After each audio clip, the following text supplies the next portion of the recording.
এটা কিছু তারা নিয়ে এসেছেন যে বন্যার সময় ক্ষতিগ্রস্ত হচ্ছে এগুলো তাদেরকে দেওয়া হবে।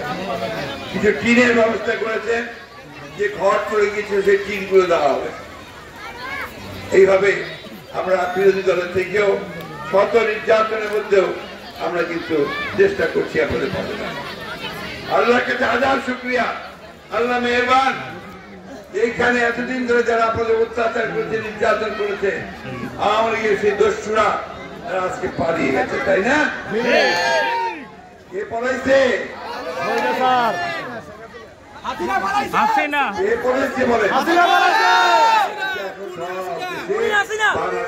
একটাই কথা যে পলাইছে পলাইছে, তাই না? কেন পালিয়েছে? দেশের উপর এত অত্যাচার করেছে, এত নির্যাতন করেছে, এত মানুষ মেরেছে, ছেলেদের বাচ্চাদের মেরেছে, যার ফলে আজকে তাকে দেশের মানুষ তাড়িয়ে দিয়েছে, তাই না?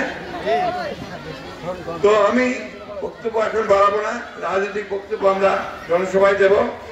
আমি শুধু আপনার কাছে একটি অনুরোধ করবো, আপনারা এমন একটা মাটির মানুষ যে মাটি সব সময় অন্যায়ের বিরুদ্ধে কোনদিন মাথা নত করে নাই। অনেক হয়েছে, আমি জানি অনেকের উপর নির্যাতন করা হয়েছে, বাড়ি ঘর দখল করে নেওয়া হয়েছে, ব্যবসা দখল করে নেওয়া হয়েছে, আওয়ামী লীগের দস্যুরা তারা সেটাই করেছে।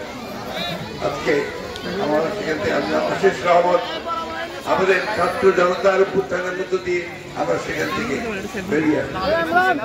এখন আসুন আমরা সবাই ঐক্যবদ্ধ হই, আমরা যেন ঐক্য ভেঙে না ফেলে, বিনষ্ট না করে আমরা যেন আমাদের একটা এখন নতুন সরকার আমরা দায়িত্ব দিয়েছি, ছাত্ররা দায়িত্ব দিয়েছে, তারা দেশটার এই জঞ্জালগুলো সাফ করবেন, সাফ করে একটা নির্বাচনের ব্যবস্থা করবেন। সেই নির্বাচনের মধ্য দিয়ে নতুন করে পার্লামেন্ট সরকার গঠন হবে। আমি আমার সাংবাদিক ভাইরা আছে, তাদের উদ্দেশ্যে একটু বলতে চাই, আপনারা দয়া করে এই উত্তরণের পথ থেকে সুগম করবার জন্য এলাকার কণ্ঠকাঠিন্য যেন কেউ না করতে পারে সেদিকে লক্ষ্য রাখবেন। অনেক সময় আমরা যে কথা বলি সেই কথাগুলো ভুল ব্যাখ্যা দেওয়া হয়, এটা করা ঠিক না আমি মনে করি। যেমন একটা কথা আজকে পুলিশের বলার দরকার আছে যে আমাদের প্রধান উপদেষ্টা ডক্টর মোহাম্মদ ইউনূস, তিনি একজন অত্যন্ত সম্মানীয়, আমরা দেশের প্রতিটা মানুষ তাকে সম্মান করি, বিদেশে করে, সারা বিশ্বে তার নাম।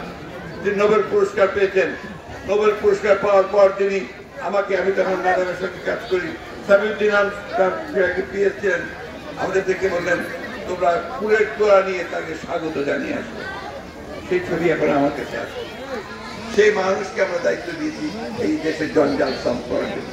তিনি কাজ শুরু করেছেন, রাতারাতি তো সবকিছু হয়ে যাবে না। এই 15 বছরের যে জঞ্জাল, সেই জঞ্জালকে সাফ করতে সময় লাগে, কিন্তু আপনার 3 মাসের মধ্যে কিছুটা পুরোপুরি সম্ভব। অনেক কাজ করেছেন, তাই না? শান্তি শৃঙ্খলা ফিরে এসেছেন তো? আওয়ামী লীগের লোক কি অত্যাচার করতে পারে? পারেছে না? কাজ শুরু হয়েছে, তাই না? এখন ওনাদেরকে একটু সময় দিতে হবে। ওরা কাজ শেষ করে ফেললে নিশ্চয়ই নির্বাচন হবে এবং জনগণের সরকার আসবে।